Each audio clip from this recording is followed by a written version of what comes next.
یہ ہے پولینڈ، جسے پولاسکا کے نام سے بھی جانا جاتا ہے۔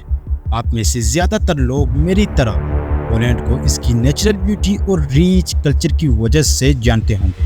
آپ میں سے کچھ لوگوں کو شاید یہ آلریڈی پتا ہوگا کہ مشہور مووی شینڈلرز لسٹ اور دی پینسٹ کی شوٹنگ بھی پولینڈ کی انہی خوبصورت وادیوں میں ہوئی تھی، اور ورلڈ وار 2 کے شروع میں جرمنی نے سب سے پہلے پولینڈ پر ہی اٹیک کیا تھا۔ لیکن اتنے وارز اور اتنے اکنامک کرائسس کے باوجود اب کچھ ہی سالوں میں پولینڈ یورپ کا یا یوں کہیں پوری دنیا کا نمبر 1 ملٹری سپر پاور کنٹری بن جائے گا۔ لیکن کیسے؟ آئیے جانتے ہیں اس سوال کا جواب جاسی ٹی وی کی اس ویڈیو میں۔ پولینڈ کچھ ہی سالوں بعد number 1 military super power country کیسے بن جائے گا؟ یہ سمجھنے کے لیے ہمیں کچھ سال پیچھے جانا ہوگا۔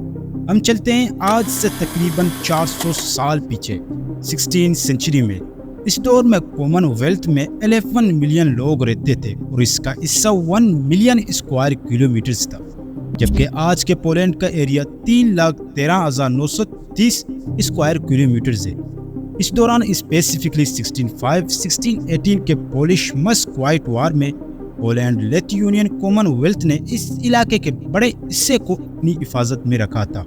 یہ دور پولش گولڈن امائنج کا تھا۔ یہ قوم ایک گریٹ سیاسی، پاورفل اور مالی طاقت تھی، اور اس قوم نے یورپ کے بڑے طاقتور کنٹریز کو بھی مقابلے میں اپنی طاقت دکھائی تھی، اور جب بھی ضرورت پڑی دوسری قوموں کے خلاف، تب بھی اس قوم نے صبر اور پاور سے کام لیا تھا۔ اس دور میں پولینڈ نے اپنی کلچر اور زبان کو بھی دنیا بھر میں مشہور کیا، جسے آج پولونائزیشن کے نام سے جانا جاتا ہے۔ لیکن پھر کچھ ایسا ہوا جس نے پولینڈ کے میپ کو بدل دیا، جب پولینڈ کو ایک طرح سے ایک قوم کے طور پر کمزور کر دیا گیا۔ یہ حقیقت میں پارٹیشن کے دنوں میں ہوا، 1772، 1793 اور 1795 میں، جب رشیا، پرشیا اور آسٹریا نے مل کر پولینڈ کو اپنے کنٹرول میں لیا۔ اس دوران پولینڈ کو اپنی زمین کا زیادہ تر حصہ چھوڑنا پڑا، اور اسی سے ان کا ٹیریٹری کم ہو گیا۔ پہلے پارٹیشن میں پولینڈ نے لگ بھگ اپنی آبادی کا آدھا حصہ یعنی کہ 81,500 اسکوائر میلز اپنی زمین سے کھویا۔ دوسری پارٹیشن میں رشیا اور پرشیا نے اور 1,15,000 اسکوائر میلز اپنے قبضے میں لیا، اور دونوں کنٹریز نے ایک پولش اپ رائزنگ کو دبا دیا، اور پھر پولینڈ نے اور 83,000 اسکوائر میلز کھویا۔ اس حصے کو آسٹریا نے اپنے قبضے میں لیا، جو لٹل پولینڈ کے نام سے جانا جاتا تھا، جو کہ ملک کے ساؤتھ ایسٹ میں تھا اور کراکوس شہر کو شامل کرتا تھا۔ اس دوران پولش لوگوں کے دلوں میں اس سب کے لیے نفرت اور غصہ اور بھی بڑھتا رہا، جو بعد میں اینٹی پولونائزم کے نام سے مشہور ہوا، اور جو کئی صدیوں تک چلی۔ اس میں پرشیا اور آسٹریا کے علاوہ جرمنز اور یوکرینین نیشنلسٹس بھی شامل تھے۔ یہ مشکل وقت، خاص کر کے بڑے مشکل وقت جو پولش نے فیس کیا ہے، لیکن پھر جب ان کی آزادی 1980 میں واپس ملتی ہے، اس وقت پولینڈ کو اپنے لیے نئے دنوں کی شروعات کا سامنا کرنا پڑا۔ لیکن پھر صرف کچھ سال بعد ورلڈ وار 2 کے شروع میں، جب تقریباً 6 ملین پولش لوگ اس جنگ میں مر گئے، اور پھر یہ سوویت یونین کا کلائنٹ اسٹیٹ بن گیا، اور اس نے اپنے خود کے ریسورسز اور انفراسٹرکچر کا 38% کھو دیا۔ جب جرمنی نے پولینڈ پر اٹیک کیا اور پولینڈ کو نقصان پہنچایا، تو وار کے بعد جرمنی نے یورپ کو مٹیریل ہیلپ دینے کا وعدہ کیا تھا، جس سے سپورٹ یا مٹیریل ہیلپ، لیکن یہ سپورٹ یا مٹیریل ہیلپ پولینڈ کو دیا ہی نہیں، یا پھر جو دیا وہ کافی کم تھا۔ اس وقت میں مارشل پلان جیسے کچھ پروگرامز بنائے گئے تھے۔ اس پلان میں یورپین کنٹریز کو فائنینشیل سپورٹ ملا تھا تاکہ وہ اپنے انفراسٹرکچر کو ری بلڈ کر سکیں، لیکن پولینڈ کو اس پروجیکٹ کا فل فائدہ نہیں ملا۔ سویٹس نے انشور کیا تھا کہ جو کمپنسیشن ملا ہے وہ مائنلی ایسٹ جرمنی سے آیا ہے۔ اس کا مطلب ہے کہ ایسٹ جرمنی سے ملنے والا کمپنسیشن جیسے کہ مٹیریل ہیلپ پولینڈ کو کافی کم ملا۔ یورپ کی تاریخی و تجارتی علاقوں کو ری بلڈنگ کرنے کے لیے بنایا گیا تھا مارشل پلان، لیکن پولینڈ کو اس پروجیکٹ سے زیادہ فائدہ نہ ملنے سے اس کے انفراسٹرکچر کو اتنا نقصان ہوا کہ بہت ساری چیزیں پھر سے نارمل نہ ہوئی، جیسے کہ اسکولز، ہاسپٹلز اور روڈز۔ اور جب ورلڈ وار 2 کے بعد پولینڈ نے اپنے انفراسٹرکچر کو ری بلڈ کیا، تو سویٹس نے اپنا خود کا انفراسٹرکچر پولینڈ میں بنایا، جو کہ پولینڈ کے پیسے سے فائنینس ہوا۔ سویٹس پروجیکٹ پولینڈ کے لیے ڈینجرس تھے، کیونکہ یہ زمین اور ریسورسز کو خراب کر رہے تھے، لیکن سوویٹس کو یہ فکر نہیں تھی۔ پولینڈ کے مالی حالات بھی بہت خراب تھے، پھر بھی پولینڈ نے اپنے انفراسٹرکچر کو ریبلڈ کیا، جیسے کہ وارسو کے اولڈ ٹاؤن کو دوبارہ سے کنسٹرکٹ کرنا، جو وار کے بعد ایک ڈیبریز فیلڈ بن گیا تھا۔ پولینڈ نے اولڈ ٹاؤن کو اسی طرح سے کنسٹرکٹ کیا جو کہ اوریجنل آرکیٹیکچر کا مینجمنٹ تھا۔ پولینڈ میں اب تک بھی بہت سی ایسی جگہیں ہیں جو کہ پولینڈ کا جذبہ اور بہادری کا ثبوت ہے۔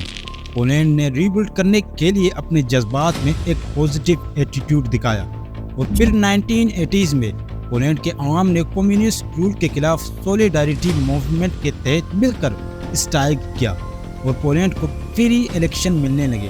1989 میں پولینڈ نے فائنلی کمیونسٹ رول کو ختم کیا اور ایک ڈیموکریٹک گورنمنٹ اسٹیبلش کی۔ اس کے بعد پولینڈ نے اکنامک ریفارم اسٹارٹ کی اور سلولی یہ کنٹری ایک اسٹیبل اور پروسپرس اسٹیٹ بنی۔ 1999 میں پولینڈ نے نیٹو میں شامل ہونے کا فیصلہ کیا اور 2004 میں یورپین یونین کا ممبر بنا۔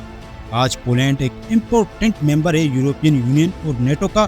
یہ قوم اپنی ملٹری کیپبلٹیز کو بہتر بنانے اور ماڈرنائز کرنے میں ماہر ہے، اور یہ یورپ کے اگلے ملٹری سپر پاور بننے کی طرف تیزی سے بڑھ رہی ہے۔ پولینڈ کا ملٹری انفراسٹرکچر اور ایکوپمنٹ ماڈرنائزیشن تیزی سے بڑھ رہا ہے۔